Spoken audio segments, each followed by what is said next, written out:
opening opposition has never really got the crux of the debate. We think that when they talk about how internet advocacy can reach out to millions of people, we think that's not the real debate. Let's go on to the kinds of rebuttals that we're going to give to leader of opposition.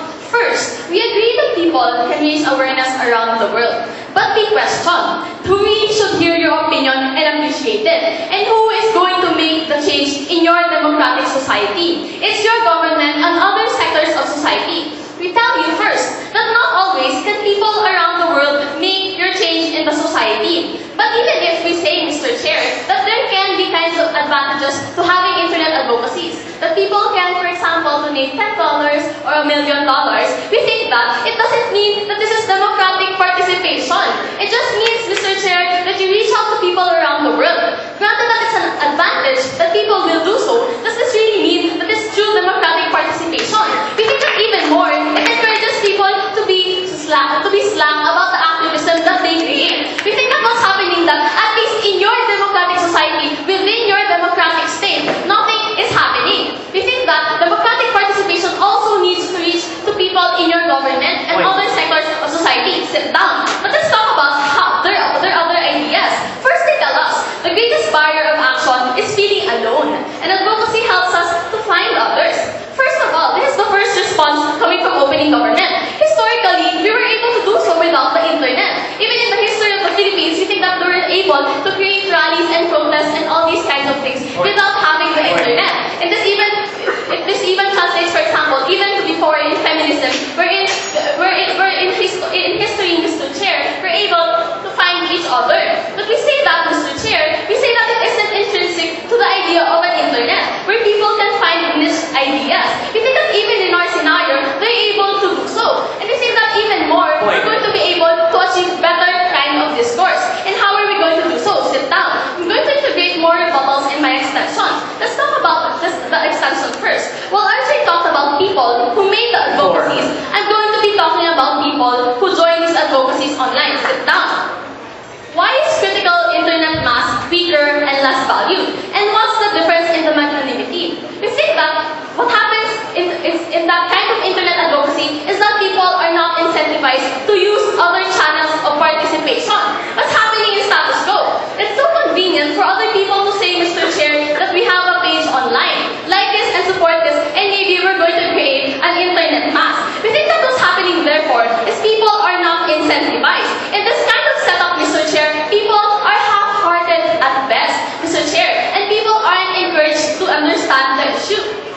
Even if we get a massive following of likes, for example, sit down, it's because, Mr. Chair, it's so convenient for you to sit in front of your computer and put all the likes that you can. We think that, Mr. Chair, you can do so without an understanding. And you can, for example, even use all of the different IP addresses of all your friends, Mr. Chair, to create all those likes. But we think that, Mr. Chair, even if there is understanding, we question, sit down. And we're going to go back to the question that I asked earlier. Who should be the people that hear your opinion? Isn't it all of society and all of your government? We question how the internet is able to do so. We think that engagement should be with everyone. And I think this kind of engagement is espoused through all the participation that RJ talked to you about rallies and protests and etc.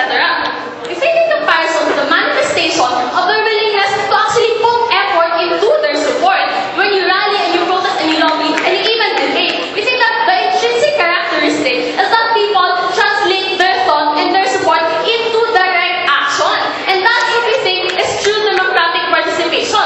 We're not going to say, and we told you this earlier, that internet advocacy is completely valueless. But the comparison to really being there has better impact and bigger value because you are standing for your own ideas. We think that there's better change when people band together in society and not in the confines of their home and in cyberspace. What happens, Mr. Chair, when you are on the street, when you are rallying?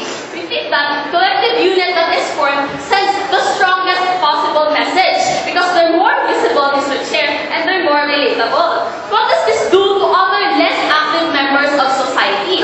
It means that, Mr. Chair, when you are more visible and you are more relatable, people are going to take notice because this is something that you can never manufacture. You cannot have manufactured people on the street shouting and screaming and telling the government that this is what we want to happen.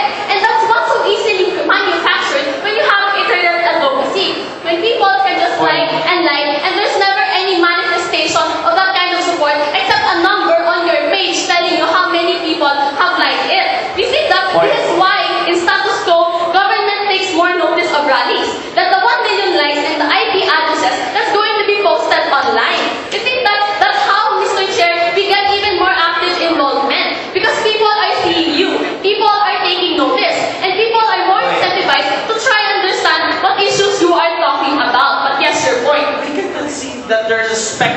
of online advocacy. And maybe the like horrors are not part of true democratic participation. But when